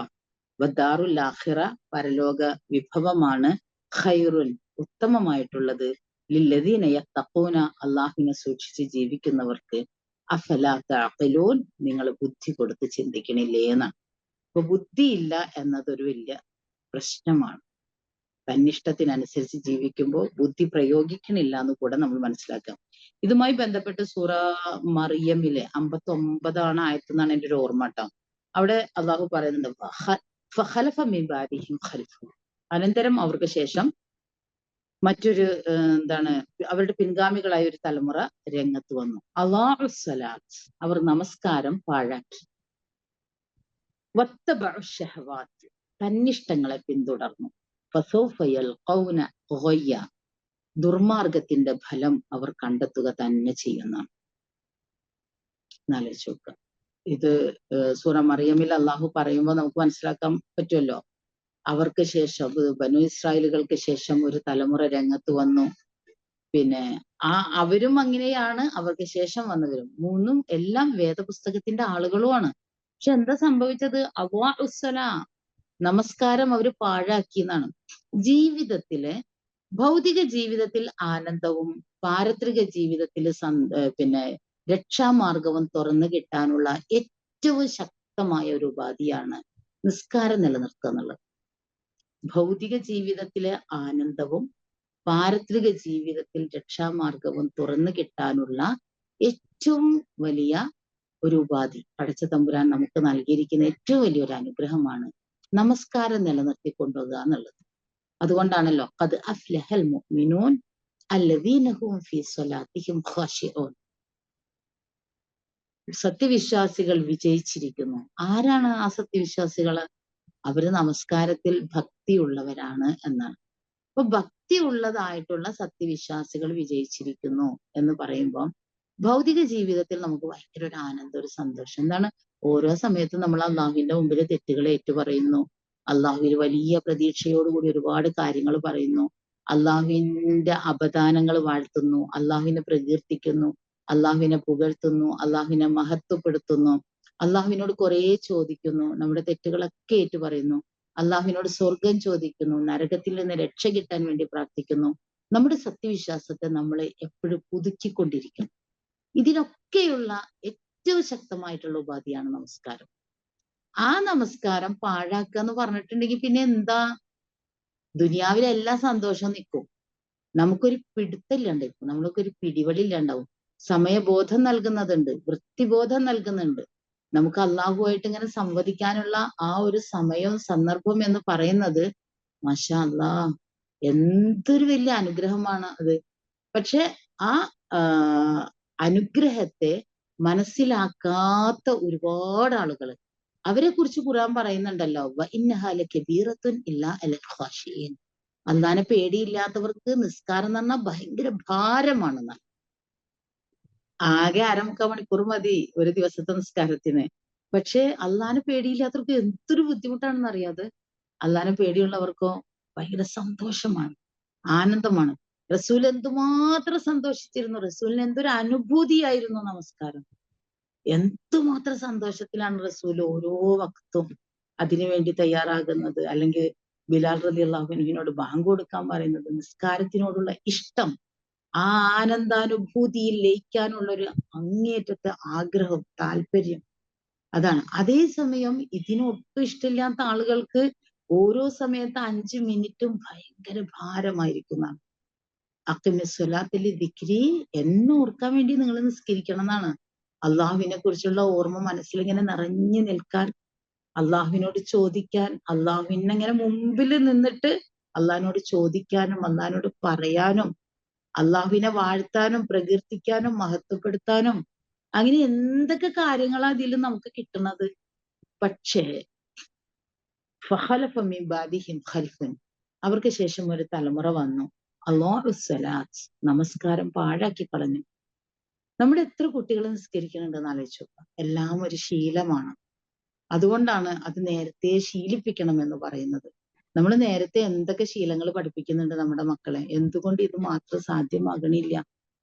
അങ്ങനെ ശീലിപ്പിക്കാത്ത ഒരു കുട്ടിക്കും കുറെ വലുതായി കഴിയുമ്പം പടച്ച തമ്പുരാന്റെ അതിമഹത്തായ തൗഫീഖ് കൊണ്ട് അവൻ കാര്യങ്ങളെ മനസ്സിലാക്കി വന്നുവെങ്കിലല്ലാതെ അത് കിട്ടൂല. അവ കിട്ടാതെ പോയാൽ ഉമ്മാടെ കാൽ കീഴിലുള്ള സ്വർഗത്തിലേക്ക് നമ്മുടെ കുഞ്ഞിനെ ചേർത്ത് പിടിക്കാൻ കഴിയാതെ പോകും. അതുകൊണ്ട് ഇതിൽ ഏറ്റവും ശ്രദ്ധിക്കേണ്ടത് ഉമ്മമാരാണ്. ഉമ്മമാരുടെ അനാസ്ഥയും ഉമ്മമാരുടെ അശ്രദ്ധയും ഉമ്മമാരുടെ താല്പര്യക്കുറവും അതൊന്നും കുഴപ്പമില്ല എന്ന മനോഭാവവും നമ്മുടെ കാൽ കീഴിലുള്ള നമ്മുടെ മക്കളുടെ സ്വർഗത്തിലേക്ക് നമ്മുടെ മക്കളെ ചേർത്ത് പിടിക്കാൻ നമുക്ക് കഴിയാതെ പോകുന്നുവെങ്കിൽ അതിന്റെ ഒന്നാമത്തെ കാരണക്കാരി ഉമ്മയാണ് എന്ന് ഞാൻ സാന്ദർഭികമായിട്ട് പറയാണ്. അപ്പൊ അതുകൊണ്ട് നിസ്കാരം പാഴാക്കി കഴിഞ്ഞാൽ പിന്നെ ഉണ്ടാവുന്ന പ്രശ്നം എന്താണെന്നറിയോ? വത്തബഉ ഷഹവാത്ത്, തന്നിഷ്ടങ്ങൾക്ക് പിറകെ പോകും. നിസ്കാരം നമ്മൾ ഒരുപാട്, അതുകൊണ്ടാണ് ഇന്ന സ്വലാത്ത് തൻഹാ അനിൽ ഫഹ്ശാഇ വൽ മുൻകർ, എല്ലാ നീച കൃത്യങ്ങളിൽ നിന്നും നിഷിദ്ധ കർമ്മങ്ങളിൽ നിന്നും നിസ്കാരം തടയും. കള്ളനാകാൻ പറ്റൂല, വ്യഭിചാരിയാകാൻ പറ്റൂല, പിന്നെ എന്താണ്, മഹാമോശമായിട്ടുള്ള പ്രവർത്തനങ്ങൾ ചെയ്യാൻ പറ്റൂല, അധർമ്മങ്ങളോ അതിക്രമങ്ങളോ അഴിമതിയോ ചൂഷണമോ ഒന്നും ചെയ്യാൻ പറ്റൂല ഒരു യഥാർത്ഥ നിസ്കാരക്കാരന്. ഇതൊന്നും ചെയ്യാൻ പറ്റൂല. അപ്പൊ നിസ്കാരം പാഴാക്കിയിട്ടുണ്ടെങ്കിലോ വത്തബഉ ഷഹവാത്ത്, എല്ലാ ഷഹവാത്തുകളും.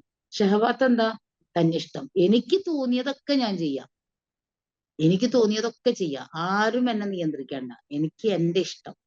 അങ്ങനെ ശരീരത്തിന്റെ ഇഷ്ടങ്ങൾക്കനുസരിച്ച്, ശരീരത്തിന്റെ ഇഷ്ടമൊക്കെ നിങ്ങൾ ആലോചിച്ച് നോക്കുക, ഞാനിതൊന്നും ഇങ്ങനെ വ്യക്തമായിട്ട് പറയണ്ടല്ലോ. ശരീരത്തിന്റെ ഇഷ്ടങ്ങൾക്കനുസരിച്ച്, മനസ്സിന്റെ താല്പര്യങ്ങൾക്കനുസരിച്ച് തന്നിഷ്ടങ്ങളുടെ പിറകെ പോയിക്കൊണ്ടിരിക്കും നിസ്കാരം പാഴായിട്ടുണ്ടെങ്കിൽ. നിസ്കാരം പാഴാക്കുകയും വത്തബഉ ഷഹവാത്ത്, തന്നിഷ്ടങ്ങളെ ദേഹേച്ഛകളെ പിന്തുടരുകയും ചെയ്യും. ഫസൗഫ യൽഖൗന ഗയ്യ, അപ്പൊ പിന്നെ അതിന്റെ ഫലം എന്താണ്? പരിണതി എന്താ? ദുർമാർഗമാണെന്നാണ്. ദുർമാർഗത്തിന്റെ ഫലം അതാണ് എന്നതാണ്. അപ്പൊ അതുകൊണ്ട് നമ്മൾ മനസ്സിലാക്കുക, എന്താണോ അള്ളാഹുവിനോട് നമ്മൾ വാങ്ങിച്ചിരിക്കുന്ന കരാർ, ആ കരാർ പൂർത്തീകരിക്കാൻ വേദത്തെ അനന്തരമെടുത്തവർ എന്ന നിലക്ക് നമുക്ക് ബാധ്യതയുണ്ട്. അതിലുള്ളതിനെ മനസ്സിലാക്കുകയും അതിലുള്ളത് പഠിക്കുകയും അവർ ചെയ്തിട്ടില്ലേ എന്ന് ചോദിക്കുമ്പോൾ അതിലുള്ളത് പഠിക്കാൻ നമ്മൾ ഓരോരുത്തരും ബാധ്യസ്ഥരാണ് എന്നുകൂടി നമ്മൾ അറിയണം. പിന്നെ അതിനനുസരിച്ച് ജീവിതത്തെ ക്രമപ്പെടുത്തുകയും ചെയ്യണം. അതുകൊണ്ടാണ് അഫലാ താക്കിലൂൻ, ബുദ്ധി കൊടുത്ത് ചിന്തിക്കണില്ലേ എന്ന് അള്ളാഹു ചോദിക്കുന്നത് കേട്ടോ. അടുത്തത് അള്ളാഹു പറയുന്നത് 170, വല്ലദീന യുമസ്സികൂന ബിൽ കിതാബ് വ അഖാമുസ്സലാത്ത ഇന്നാ ലാ നുളിഉ അജ്റൽ മുസ്ലിഹീൻ എന്നാണ്. വേദഗ്രന്ഥത്തെ, വല്ലദീന യുമസ്സികൂന ബിൽ കിതാബ്, വേദഗ്രന്ഥത്തെ മുറുകെ പിടിക്കുന്നവർ. റസൂൽ സല്ലല്ലാഹു അലൈഹി വസല്ലം പറഞ്ഞിട്ടുണ്ടല്ലോ, പിന്നെ ഗ്രന്ഥത്തെ കുറിച്ച് പറഞ്ഞപ്പോ തുറഫുഹു ബിയദില്ല, അതിന്റെ ഒരറ്റം അള്ളാഹുവിന്റെ കയ്യിലാണ്. തുറഫുഹു ബി ഐദീക്കും, മറ്റേ അറ്റം നിങ്ങളുടെ കയ്യിലാണ്. ഫഅംസികൂ, നിങ്ങൾ അതിന് മുറുകെ പിടിക്കുമെന്നാണ്. ആലോചിച്ചു നോക്കുക, ഹദീസ്. ഒരറ്റം അള്ളാഹുവിന്റെ കയ്യിലാണ് വേദപുസ്തകത്തിന്റെ, മറ്റേ അറ്റം നിങ്ങളുടെ കയ്യിലാണ്, നിങ്ങൾ അതിനെ മുറുകെ പിടിക്കണം. എവിടെ നമ്മൾ ഈ പിടുത്തം അയച്ചുവോ, അല്ലെങ്കിൽ അത്ര മുറുകെ പിടിച്ചിട്ടില്ലെങ്കിലോ നിങ്ങൾ മുറുകെ, അതാണ് വല്ലദീന യുമസ്സികൂന ബിൽ കിതാബ്, വേദഗ്രന്ഥത്തെ മുറുകെ പിടിക്കുന്നവർ, വ അഖാമുസ്സലാ, നമസ്കാരം നിലനിർത്തുകയും ചെയ്യുന്നവർ, ഇന്നാ, തീർച്ചയായും നാം, ലാ നുളിഉ, നാം പാഴാക്കുകയില്ല, അജ്റൽ മുസ്ലിഹീൻ, നന്മ ചെയ്യുന്നവരുടെ പ്രവർത്തനം ഒരിക്കലും ഞാൻ പാഴാക്കൂല. ഇതിൽ നിന്ന് എന്ത് മനസ്സിലാക്കാൻ പറ്റും? വേദത്തെ മുറുകെ പിടിക്കുന്നവർ നിസ്കാരം നിലനിർത്തുന്നവരും ആയിരിക്കും. കാരണം വേദത്തിലാണല്ലോ നിസ്കാരം പറഞ്ഞിരിക്കുന്നത്. ആ നിസ്കാരം നിലനിർത്തുന്നവര് സൽപ്രവർത്തനങ്ങൾ ചെയ്യുന്നവരുമായിരിക്കും. അപ്പൊ എന്താ സംഭവിക്കണത്? അള്ളാഹു ഒരിക്കലും അവരുടെ പ്രതിഫലം പാഴാക്കൂല. അപ്പൊ പ്രതിഫലം പാഴാക്കാതെ അങ്ങോട്ടേക്ക് ചെല്ലുമ്പോ മഹത്തായ പ്രതിഫലം അള്ളാഹു നമുക്ക് ഒരുക്കി വെച്ചത് ഇങ്ങോട്ട് തരും എന്നതാണ്. എത്ര നമ്മളിങ്ങനെ പറയുമ്പോഴുള്ള നിസ്സാരത മാത്രമല്ല, നമ്മൾ അതിനു വേണ്ടിയിട്ട് പരിശ്രമിച്ചിട്ടുണ്ടെങ്കിൽ അത് വളരെ നിസ്സാരമാണ്. മറ്റേതുപോലെയുള്ള ഏടാകൂടങ്ങളില്ല, മനസ്സിന്റെ അസ്വസ്ഥതകളില്ല, ഇടങ്ങേറുകളില്ല. അതിനുവേണ്ടി നമ്മൾ കാത്തിരിക്കും, അതിനുവേണ്ടി പരിശ്രമിക്കും. ചെയ്തില്ലെങ്കിൽ നമുക്ക് കുറ്റബോധം തോന്നും, ഇടങ്ങേറ് വരും. നല്ല പ്രവർത്തനങ്ങളിലൂടെ നമ്മൾ മുന്നോട്ട് പോകും. അതുകൊണ്ടാണല്ലോ നിസ്കരിക്കുന്ന ഒരാളുടെ ജീവിതത്തിൽ നല്ലതേ ഉണ്ടാവുള്ളൂ. എങ്ങനെ കള്ളം പറയാ, എങ്ങനെ മറ്റുള്ളവരെ പറ്റിക്കുക, എങ്ങനെയാണ് ഒരാളെ ചൂഷണം ചെയ്യുക, എങ്ങനെയാണ് ഒരാളോട് അധർമ്മം കാണിക്കുക? പറ്റൂല. വേദഗ്രന്ഥത്തെ മുറുകെ പിടിക്കുന്ന, നമസ്കാരം നിലനിർത്തി പോകുന്ന ഒരാൾക്ക് നല്ലതല്ലാത്ത മറ്റൊന്നും ചെയ്യാൻ പറ്റില്ല. കാരണം അയാളുടെ തന്നിഷ്ടങ്ങളിൽ നിന്ന്, അയാളുടെ ദേഹേച്ഛകളിൽ നിന്ന് മുക്തന. അള്ളാഹുടെ ഇഷ്ടത്തിനനുസരിച്ച ജീവിതത്തെ ക്രമപ്പെടുത്തിയിരിക്കുന്നത്. അതിനനുസരിച്ച് ജീവിതത്തെ കൊണ്ടുപോകാനുള്ള ശ്രമമുണ്ട് എന്നുള്ളതാണ്. അപ്പൊ അതുകൊണ്ട് അള്ളാഹു ഒരിക്കലും മുസ്ലിഹീങ്ങളുടെ സൽക്കർമ്മകാരികൾക്കുള്ള പ്രതിഫലം അള്ളാഹു ഒരിക്കലും പാഴാക്കുകയില്ല എന്ന് നമ്മൾ മനസ്സിലാക്കുക കേട്ടോ. ഒന്നുകൂടെ, വല്ലദീന യുമസ്സികൂന ബിൽ കിതാബ്, വേദത്തെ മുറുകെ പിടിക്കുന്നവർ, വ അഖാമസ്സലാ, നമസ്കാരം നിലനിർത്തുകയും ചെയ്യുന്നവർ, ഇന്നാ, തീർച്ചയായും നാം, ലാ നുദിഉ, നാം പാഴാക്കുകയില്ല, അജ്റൽ മുസ്ലിഹീൻ, നല്ലത് പ്രവർത്തിക്കുന്നവരുടെ സൽക്കർമ്മകാരികളുടെ പ്രതിഫലം നാം പാഴാക്കുകയില്ല. ഇനി വഇദ് നതഖനൽ ജബല, നത്തഖ എന്ന് പറഞ്ഞിട്ട്, നത്തഖനൽ ജബല എന്ന് പറഞ്ഞിട്ടുണ്ടെങ്കിൽ പർവ്വതത്തെ നാം ഉയർത്തിയ സന്ദർഭം. നത്തഖ എന്ന് പറഞ്ഞിട്ടുണ്ടെങ്കിൽ റഫഅ, ഉയർത്തി എന്നുള്ളതാണ്.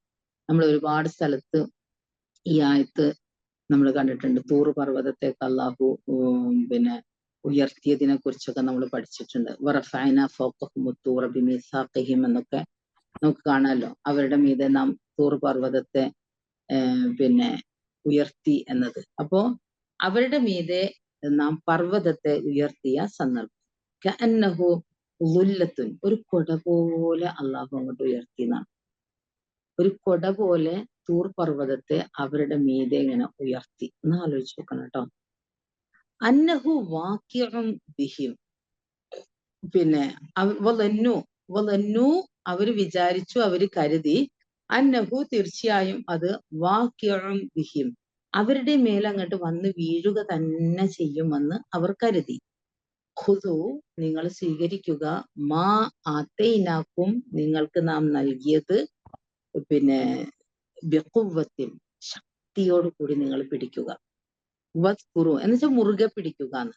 വസ്കുറു, നിങ്ങൾ ഓർക്കുകയും ചെയ്യുക, മാഫീഹി, അതിലുള്ളത്, ലഅല്ലക്കും തത്തഖൂൻ, നിങ്ങൾ സൂക്ഷ്മത പാലിക്കുന്നവരായേക്കാം എന്നാണ്.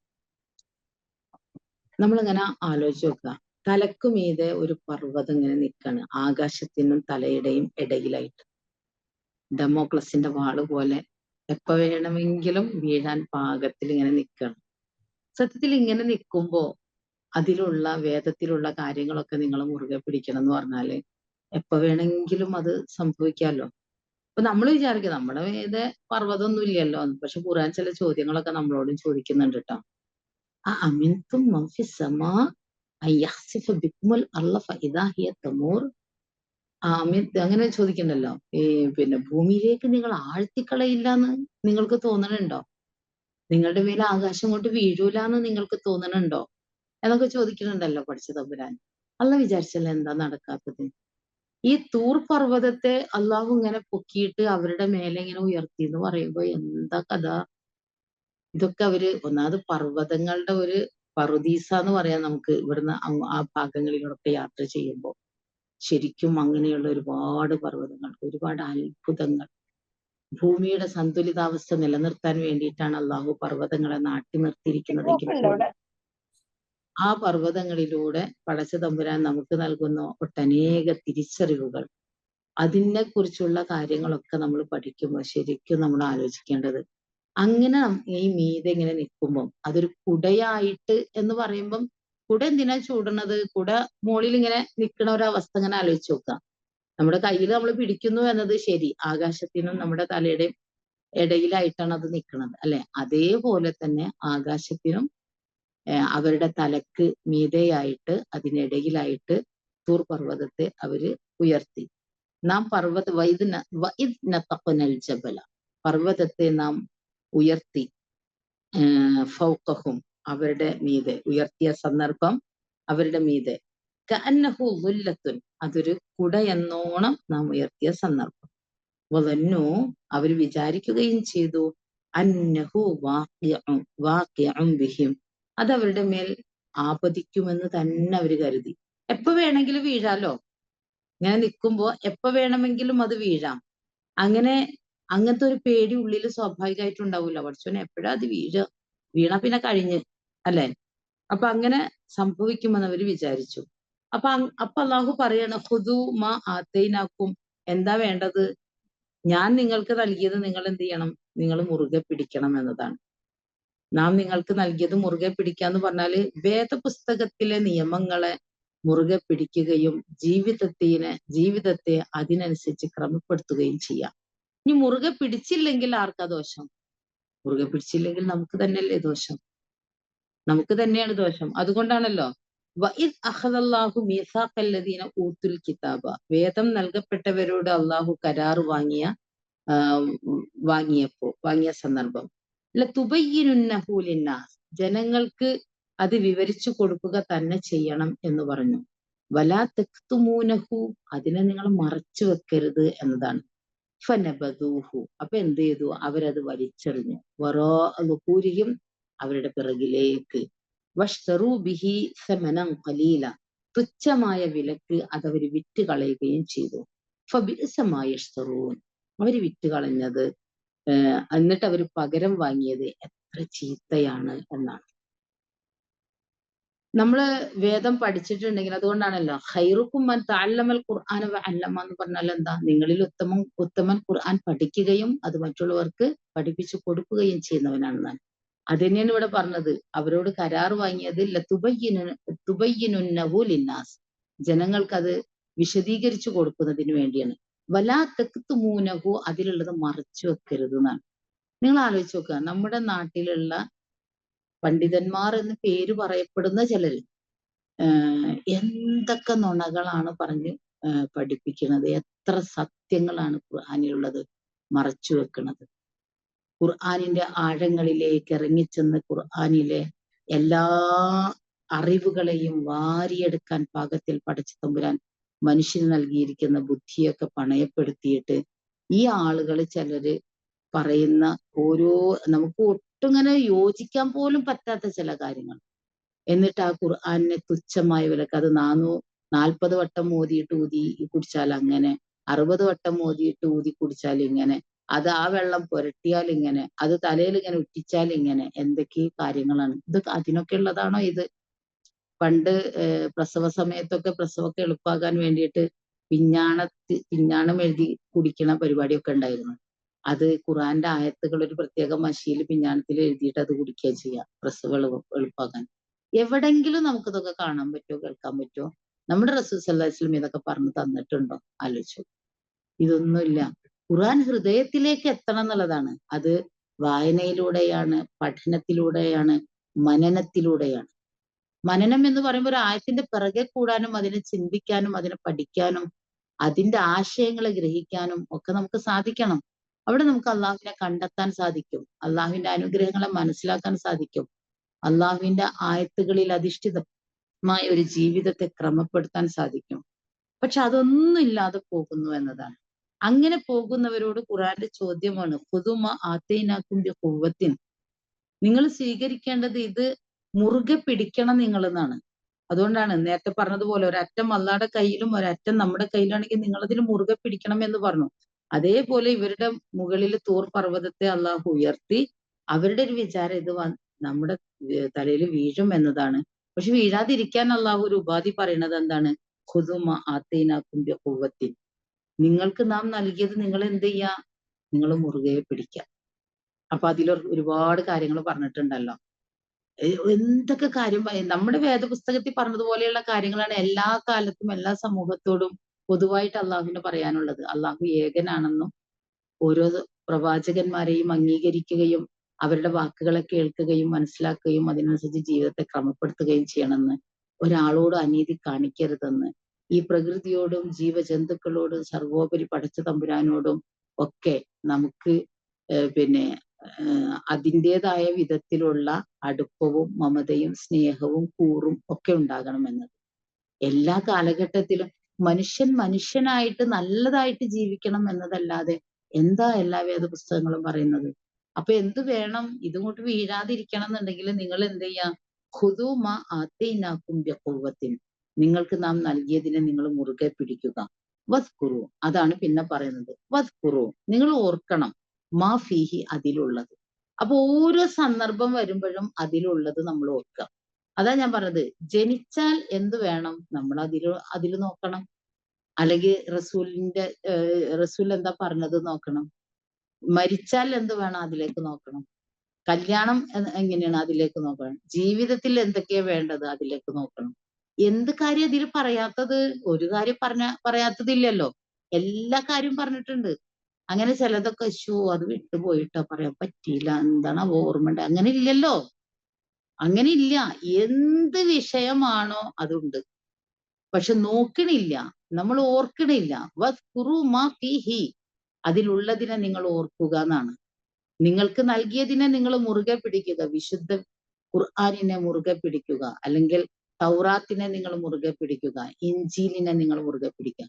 നമ്മളിങ്ങനെ എടുത്തുകൊണ്ട് നോക്കുക, ഏതാളുകളാണ് വേദത്തെ മുറുകെ പിടിച്ചത് കൃത്യമായിട്ടെന്ന്. എല്ലാ സമൂഹത്തിലെയും വളരെ കുറച്ച് ആളുകൾ അല്ലാത്ത ബാക്കി എല്ലാവരും, അതിന്റെ ആളുകളായിരിക്കുന്നവ ആളുകൾ പോലും അതിനെ വേണ്ടത്ര പരിഗണിച്ചിട്ടില്ല. അതിന്റെ ആളുകളല്ലാത്ത ആളുകൾ ഒട്ടും പരിഗണിച്ചിട്ടില്ല. മനുഷ്യ സമൂഹം എന്ന് പറയുന്നത് അള്ളാഹുവിന്റെ ഇത്രമേൽ അനുഗ്രഹങ്ങൾ നൽകപ്പെട്ട ഒരു സമൂഹം വേറെ ഇല്ല. ഇത്രമേൽ അത്ഭുതകരമായ സിദ്ധിവിശേഷങ്ങളും അതേപോലെ തന്നെ ബുദ്ധിയും ഒക്കെ നൽകപ്പെട്ട ഒരു സമൂഹം വേറെ ഇല്ല. എന്തിനാണ് ഇത്രയും ബുദ്ധി നൽകിയത് എന്ന് ചോദിച്ചാൽ, അത് സൃഷ്ടാവായ പടച്ച തമ്പുരാനെ മനസ്സിലാക്കാനും അറിയാനും നമ്മുടെ ജീവിതത്തെ ഏറ്റവും വൃത്തിയിലും മുന്നോട്ട് കൊണ്ടുപോകാനുമാണ്. പക്ഷെ അതില്ല, അതറിയണില്ല, അത് മനസ്സിലാക്കണില്ല ആളുകൾ. അതുകൊണ്ടാണ് അതെങ്ങനെ സാധ്യമാകുന്നത് എന്ന് അള്ളാഹു പറയണത്. നിങ്ങൾ ഇത് മുറുകെ പിടിക്കണം, നിങ്ങൾ അതിലുള്ളത് ഓർക്കുകയും ചെയ്യണം. അപ്പൊ ജീവിതത്തിന്റെ ഏതൊരു അവസ്ഥയിലും നമ്മൾ അതിലുള്ളതിലേക്ക് നോക്കുക, അതിനെ ഓർക്കുക, അതെടുക്കുക. നമ്മൾ ചുറ്റുപാടുകളിലേക്ക് നോക്കുക. അപ്പുറത്തെ വീട്ടിൽ എന്താ ചെയ്തത്, ആ സമൂഹത്തിൽ എന്താ നടക്കുന്നത്, നമ്മുടെ കൂട്ടുകാരെന്താ ചെയ്തത്, നമ്മുടെ പിന്നെ കുടുംബത്തിലെ ആളുകൾ എങ്ങനെ ചെയ്തത്, അതാ നമ്മൾ നോക്കണത്. അല്ല പറഞ്ഞത് അതല്ല, നിങ്ങൾ ഇതിലേക്ക് നോക്കാന്ന് പറഞ്ഞത്. അപ്പൊ നമുക്ക് നേരെ ചൊവ്വ എങ്ങനെ പോകാൻ പറ്റും. അപ്പൊ സമൂഹം സമ്മതിക്കൂല എന്നുള്ളതാണ്. സമൂഹത്തെ സമ്മതിപ്പിക്കാനോ അല്ലെങ്കിൽ അതിലേക്ക് കൊണ്ടുവരാനോ ഉള്ള ശ്രമം നമ്മുടെ ഭാഗത്ത് നിന്നുണ്ടാവും. അതുകൊണ്ടാണ് അതിലുള്ളത് നിങ്ങൾ മറച്ചു വെക്കരുത്, അതിനെ നിങ്ങൾ വിശദമാക്കി കൊടുക്കണം എന്ന് നേരത്തെ പറഞ്ഞ ആയത്തിൽ അള്ളാഹു പറയുന്നത്. അപ്പോ വദ്കുറു, ഇതൊക്കെ നമ്മളോടുള്ള നിർദ്ദേശമാണ് കേട്ടോ. വദ്കുറു മാ ഫീഹി, അതിലുള്ളതിനെ നിങ്ങൾ ഓർക്കുക. ലഅല്ലക്കും തത്തഖൂൻ, നിങ്ങൾ സൂക്ഷ്മത പാലിക്കുന്നവരായേക്കാം. അപ്പൊ നമുക്ക് സൂക്ഷിച്ച് ജീവിക്കാൻ പറ്റും. ഇതിൽ പറയണതാണെങ്കിൽ സിമ്പിളാണ്. ഒട്ടും നമുക്ക് ബുദ്ധിമുട്ടുള്ള ഒരു കാര്യവും പറഞ്ഞിട്ടില്ല. ഞാൻ പറഞ്ഞില്ലേ, ജനിച്ചാ ചെയ്യേണ്ടത്, മരിച്ചാ ചെയ്യേണ്ടത്, കല്യാണത്തിന് ചെയ്യേണ്ടത്, വിരുന്നിന് ചെയ്യേണ്ടത്, മറ്റൊരു വീട്ടിൽ പോയാൽ ചെയ്യേണ്ടത്, പള്ളിയിൽ പോയാൽ ചെയ്യേണ്ടത്, കൂട്ടുകാരോടുള്ളത്, അങ്ങാടി പോയാൽ ഒക്കെ പറഞ്ഞിട്ടുണ്ട്. ഒന്നുമില്ല പറയാത്തത്.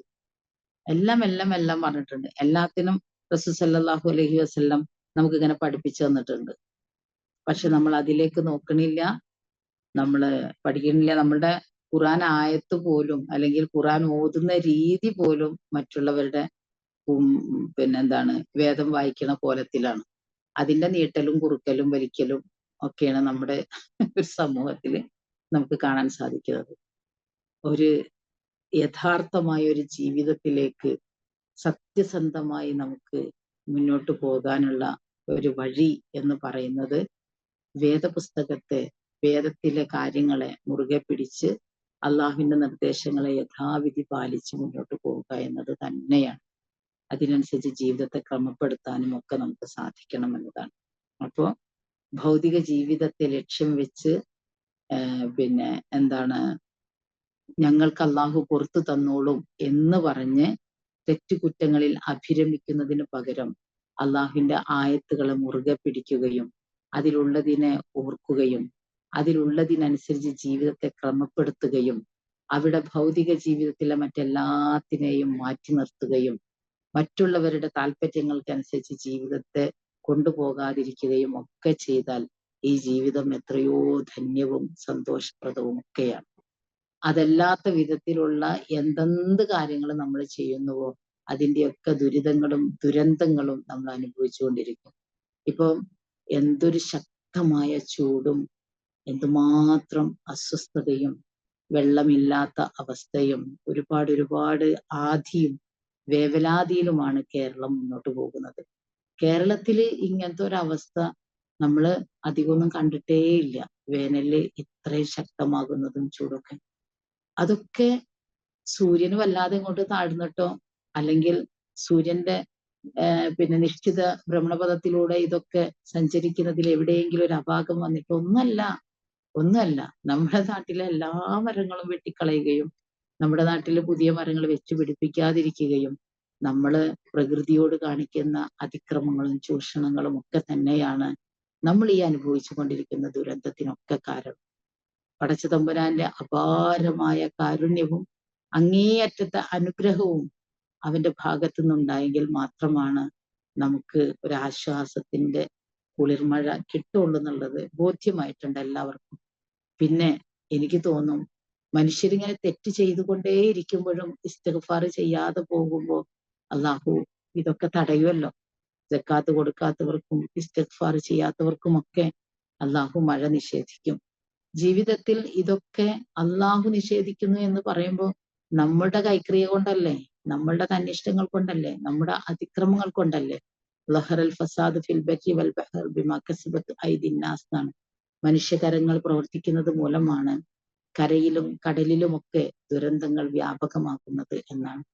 എല്ലാ നിലക്കും അള്ളാഹുവിന്റെ കൽപ്പനാ നിർദ്ദേശങ്ങൾ പാലിച്ചുകൊണ്ട് അവന്റെ ഇഷ്ട താല്പര്യങ്ങൾക്കനുസരിച്ച് ജീവിതത്തെ ക്രമപ്പെടുത്തിക്കൊണ്ട് അവന്റെ വേദപുസ്തകത്തിലെ നിർദ്ദേശങ്ങൾ പാലിച്ചുകൊണ്ട് മുന്നോട്ട് പോകാൻ അള്ളാഹു നമുക്ക് ഏവർക്കും തൗഫീഖ് ചെയ്ത് അനുഗ്രഹിക്കട്ടെ.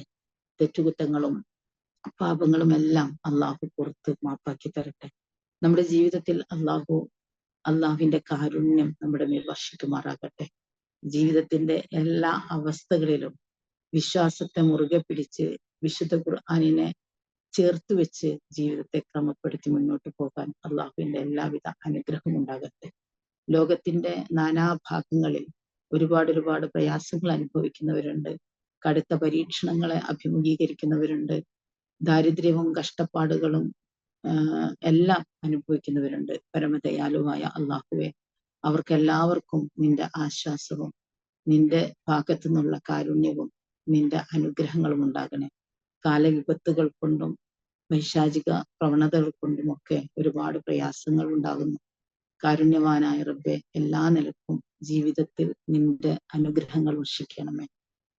ഞങ്ങളിൽ ഒരുപാട് ആളുകൾ രോഗശയ്യയിലാണ്, ഒരുപാട് പേർ കടബാധിതരാണ്. പടച്ച തമ്പുരാനെ, നിന്റെ എല്ലാവിധത്തിലുള്ള അനുഗ്രഹവും നീ ഞങ്ങൾക്ക് നൽകണമേ. റബ്ബന തഖബ്ബൽ മിന്നാ ഇന്നക അൻത സമീഉൽ അലീം വതുബ് അലൈനാ ഇന്നക അൻത തവ്വാബുർ റഹീം വഗ്ഫിർ ലനാ യാ ഗാഫിറൽ മുസ്ലിമീൻ ബിറഹ്മതിക യാ അർഹമർ റഹീമീൻ. അല്ലാഹുമ്മ സ്വല്ലി വസല്ലിം അലാ അബ്ദിക വനബിയിക മുഹമ്മദിൻ സ്വല്ലല്ലാഹു അലൈഹി വസല്ലം വഅലാ ആലിഹി വസഹ്ബിഹി അജ്മഈൻ വസലാമുൻ അലൽ മുർസലീൻ വൽഹംദുലില്ലാഹി റബ്ബിൽ ആലമീൻ. അസ്സലാമു അലൈക്കും വറഹ്മത്തുള്ളാഹി.